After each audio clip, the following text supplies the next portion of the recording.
This is the instructor video for unit number 3. In this unit, we will be doing the following things. We'll have two modules from the Iits primer. There's the module on personal transportation and the one on commercial vehicle operations. You also will be working for the first time now in your Iits application design project. And also we will be seeing some the videos that you produce on Iits application descriptions and discussing them in forums. So let me start with as a brief introduction on the modules and the content of this unit. Module 5 is labeled personal transportation, which is sort of an odd term, really. What this chapter or this module really gets into, what I would say is traveler information, ways that ITS or advanced transportation systems provide travelers with personal information to help them make their travel more efficient, more safe, etc. This module in particular shows its age. Things have changed so rapidly in this space, and in many ways I think it's really good to read this because you get a sense of how quickly things are changing. And that's important, I think, in this field because I think it's important to anticipate this change and to recognize that as we see changes in the larger world, and things like cellular phones, apps, networks, etc., those quickly find their way to surface transportation applications there as well. So just a few things on this module. You'll see early in the module there's a link to a video from the Michigan Department of Transportation on one of their information systems in Western Michigan, I believe. This is from 2011, which, in many ways is not that long ago, and you'll see how really old that video looks. Looking at kind of the traditional approaches of a website that an agency runs itself, to DMS signs, etc.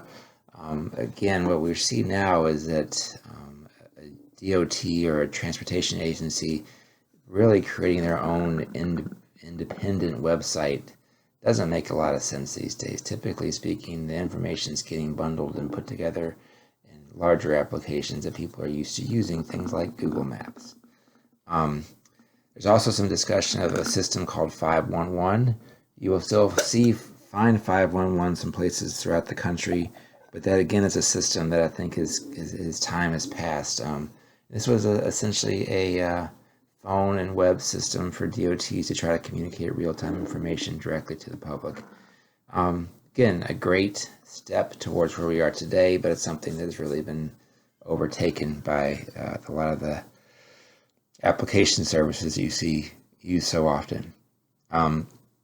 But again, I don't want to completely discount or dismiss this technology and these approaches. There are some things that we still see used quite actively that are very important. For example, there is discussion about the Amber Alert system. This is a system that's used on DMSs and other information systems to alert the public of abducted minors, for example.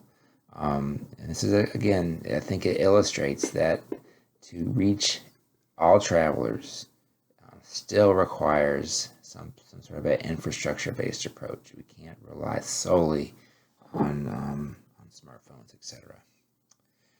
There's discussion on transit information. Again, transit information today you see almost completely bundled in map applications.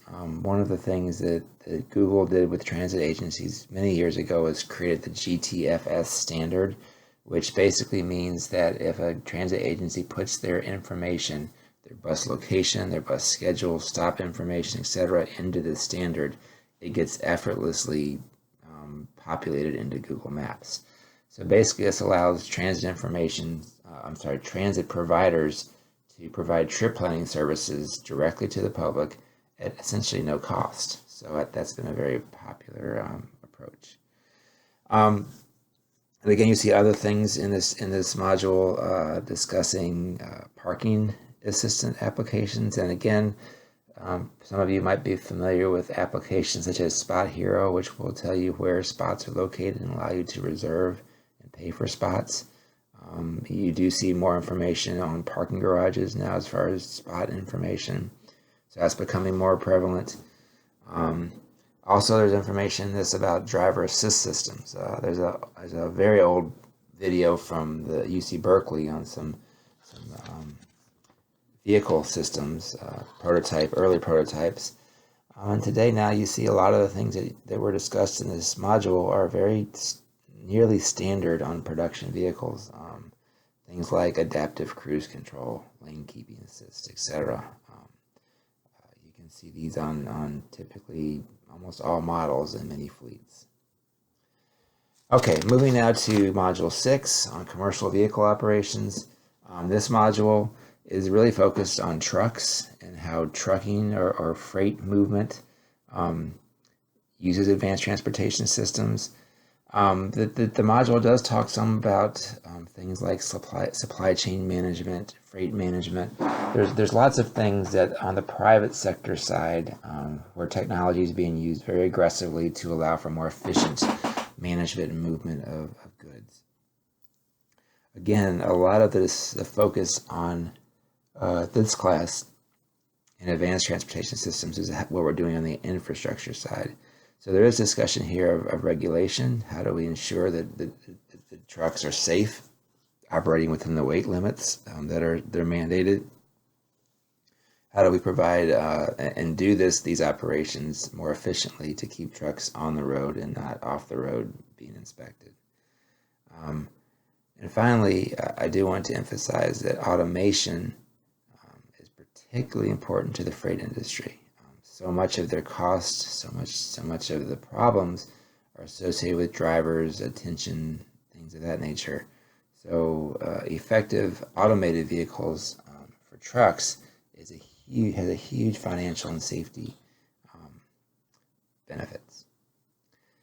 Okay, so last couple of things. The ITS application design project, you gave me your ideas for an application design last week. I gave you feedback. You should have a good topic selected now. The first part of this project, which you will be following through the entire semester, is to develop a concept of operations for this particular design. So you've learned about what a ConOps is in Module 1 and worked with it in Module 2. Now what you're going to do is apply this to a project of your choice. So I'm asking you to develop the concept of operations for your ITS application. And then finally, the last item is you will have 2 videos posted by your classmates on particular ITS applications that they've researched. And you'll learn about these applications, and then your classmates will be basically running a forum to discuss these applications in the same way that I've been running the forums for each unit. So there will be more opportunity and more requirement for discussion in this particular unit and in future units. So that's a brief introduction. I will keep this short to allow you time to dive into the modules and also to get to work on your concept of operations. So I hope you all have a good week. Look forward to discussing things with you in the forums.